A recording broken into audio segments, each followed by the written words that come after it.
What do you think, dude? Hey everyone! Chances are if you live somewhere where you get a lot of this, oh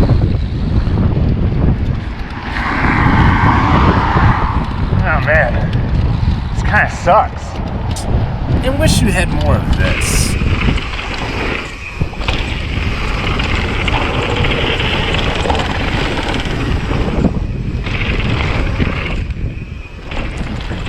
Then you've probably considered a trip to Bentonville, Arkansas. But let's be honest, unless you already live in Northwest Arkansas, the logistics of making this happen may seem impossible. Well, as it would be, my friends and I recently made the 9-hour journey to what is quickly becoming the mecca of U.S. mountain bike destinations. While there, I progressed my skills and did things on a bike I thought I would never do, all while having an insane amount of fun.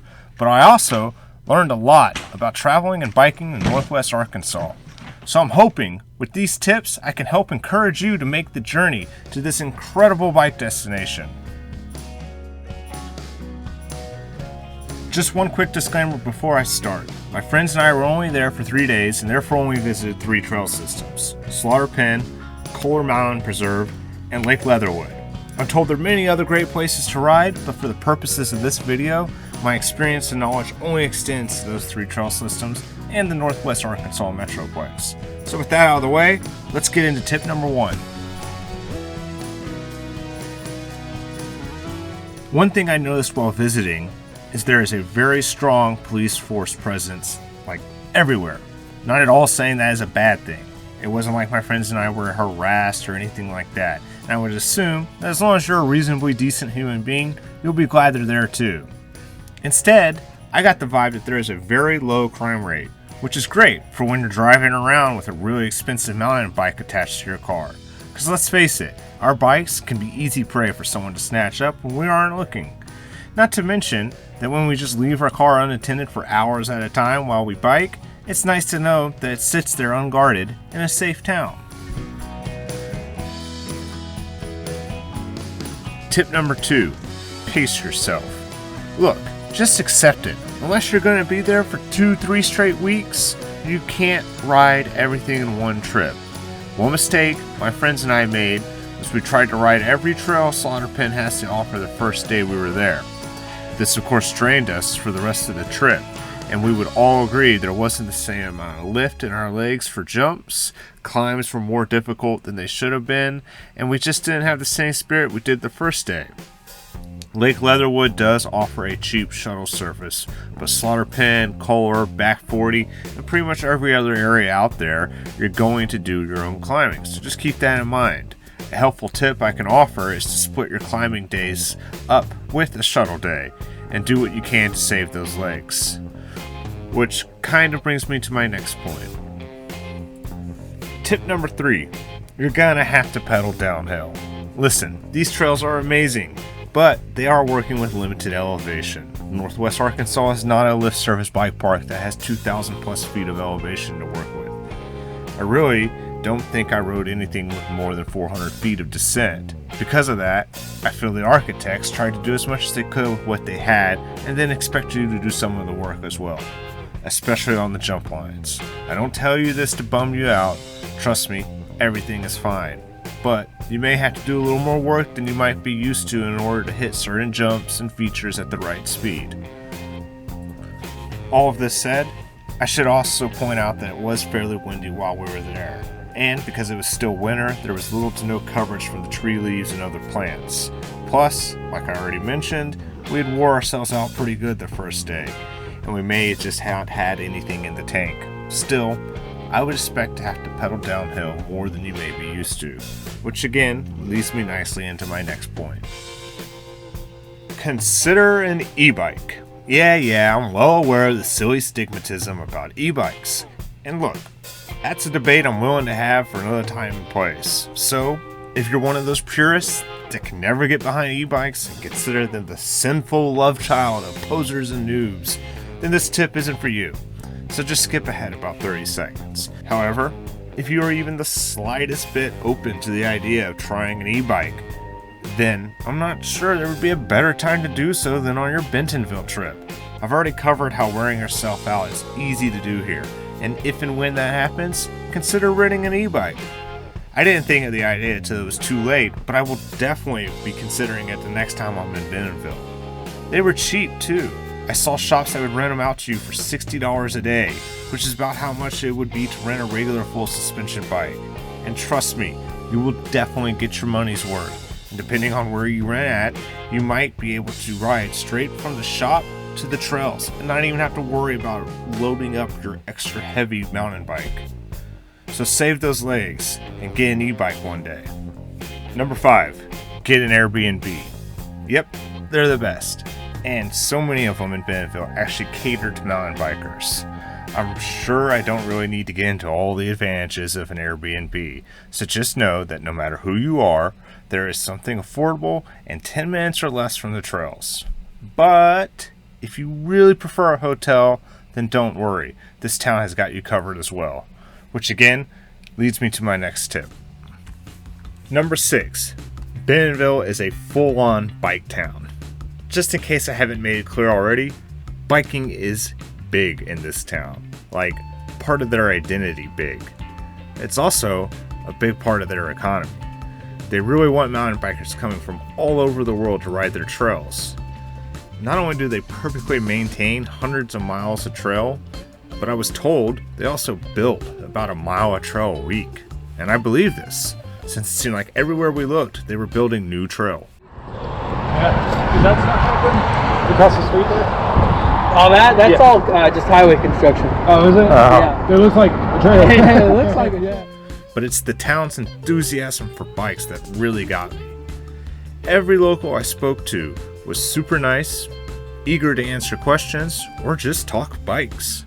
The mountain biking experience in Northwest Arkansas really goes far beyond its amazing trails. Bikes are a culture and a way of life there. Okay, I'm going to rattle off a couple quick ones. Parking. It's not good there, so just be prepared. Number 8. This might be obvious, but the cooler months are definitely a better time to visit. Bentonville is basically a year-round bike destination, so take advantage of that and go when the other lift service bike parks are closed. You'll be able to cover much more ground and have a much better time, I promise. Number 9. You're never too far from a public bathroom or water fountain, so feel free to leave the camelbacks and shit kits at home. Bentonville has you covered. If you're still wondering if Bentonville is worth the trip, short answer is yes. So, if you're tired of riding your lame-ass trails, check out what you could be doing this weekend.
All right, boys, let's do it.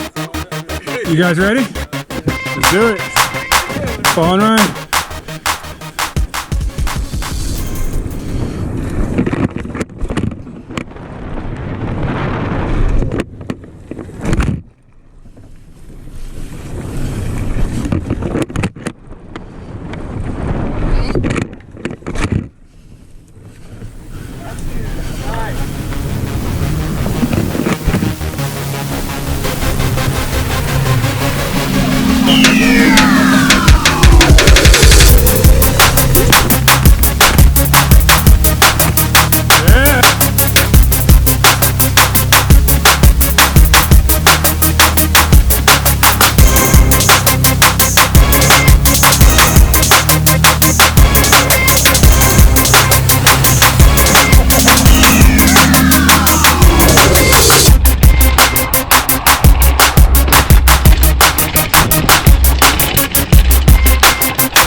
Alright? Yeah. You got air, man!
Dude.